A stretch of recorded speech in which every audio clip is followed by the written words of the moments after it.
أنا حينما أقول مسألة خلافية لا يأتي واحد يقول قال الشيخ الفلاني. مسألة خلافية مسألة خلافية، ارتضيت هذا القول ما ارتضيته شأنك.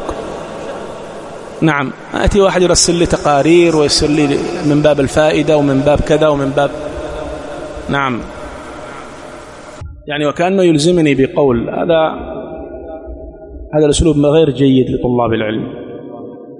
نعم، نحن طلاب علم مع الدليل وليس مع المشايخ، نحن مع الدليل، فإن وافق الحق مع هؤلاء أخذنا به، وافق الحق مع هؤلاء أخذنا به، قلنا ما نتعصب. نعم، كل يؤخذ من قوله أو يرد.